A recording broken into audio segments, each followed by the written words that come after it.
Bonjour à chacune et à chacun, là où vous êtes. Alors, concernant ce sujet si essentiel pour nous de la formation professionnelle, on est à un moment, je l'appellerais privilégié, hein, et à un moment inédit. Privilégié parce que c'est un sujet qui est au cœur des priorités du gouvernement.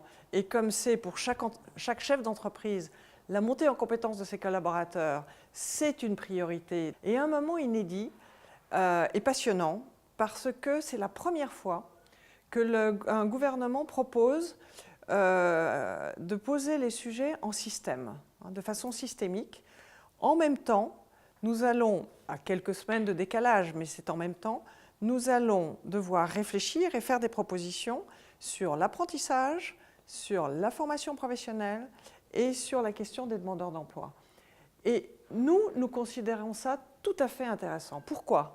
Parce que quand on regarde chez nos voisins, qu'ils soient suisses, qu'ils soient danois, qu'ils soient autrichiens, qu'ils soient allemands, ils ont fait de la formation professionnelle initiale et continue un continuum. Et donc, c'est hyper intéressant et encourageant et je dirais porteur d'espérance et de qualité et d'excellence que dans notre pays, nous mettions sur le même chemin. Alors, quelles sont finalement les propositions? Qu'est-ce que nous attendons de ce temps?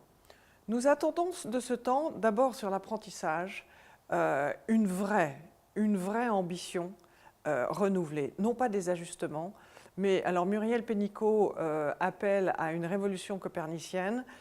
Oui, on s'attend à ce que j'appellerais le grand soir. Et puis sur la formation professionnelle, il faut des ajustements, il n'y a aucun doute, il faut aller de l'avant. D'abord, le monde autour de nous bouge tous les jours et donc il faut que dans ce mouvement, nous nous inscrivions aussi sur les questions de formation professionnelle. Je dirais plus génériquement, ce que nous appelons très fortement de nos voeux, c'est une clarification réelle de l'environnement et une immense simplification. Et la clarification que nous appelons de nos voeux est quelque part entre les lignes, parce que pour l'instant le gouvernement n'a pas posé de façon définitive le cadre, entre les lignes, nous lisons que le gouvernement est assez à l'écoute de notre schéma. Et notre schéma, il est tout simple. Il y a 3 publics, les jeunes, les salariés, les demandeurs d'emploi. Pour chacun de ces publics, un pilote, certes, qui devra piloter avec des copilotes, mais un pilote clairement désigné et un financement clairement identifié. On sort d'une taxe d'apprentissage qui finance autre chose que l'apprentissage. On sort d'un 0,8 plus 0,2 qui finance de la formation continue de nos salariés, certes, mais aussi de l'apprentissage ou de la formation des demandeurs d'emploi.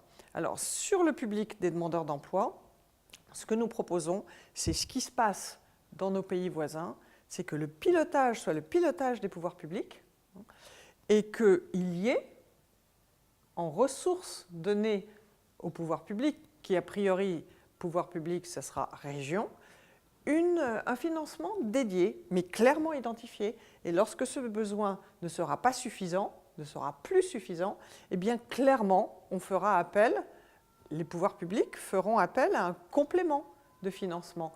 Mais ça sera visible et ça sera assumé. Et sur les 2 autres publics, jeunes et salariés, nous demandons, parce que c'est là encore ce qu'on a observé chez nos voisins, nous demandons le pilotage et comme je vous l'ai exprimé, avec un financement clairement dédié pour chacun des publics. Voilà ce que nous posons sur la table de façon un peu forte, un peu bouleversante, mais nous sentons un gouvernement qui est prêt au basculement, qui est prêt au bouleversement. Muriel Pénicaud a emmené le chef de file de chacune des organisations syndicales il y a 15 jours en ce qu'elle a appelé une Learning Expedition en Suisse et au Danemark. C'était bien pour nous bousculer chacun d'entre nous et tirer la meilleure inspiration possible de ce que l'on voyait dans ces deux pays qui sont de façon intéressante dans des systèmes très très très différents, mais avec au cœur du système une ambition pour chaque jeune, pour chaque entreprise, jumelée à une ambition collective et une ambition nationale. Et c'est, je dirais, ça le sens de notre engagement et de notre combat, on va l'appeler comme ça, hein, dans les mois qui viennent, avec la volonté d'être extrêmement pragmatique et avec la volonté d'être co-constructeur, parce que ça, c'est une force que l'on a vue en Suisse et que l'on a vue au Danemark, une co-construction très fluide, très assumée entre l'État, les territoires et partenaires sociaux et entreprises. Mais pour que ça puisse marcher, il faut des responsabilités très clairement identifiées et assumées avec pragmatisme et clarté.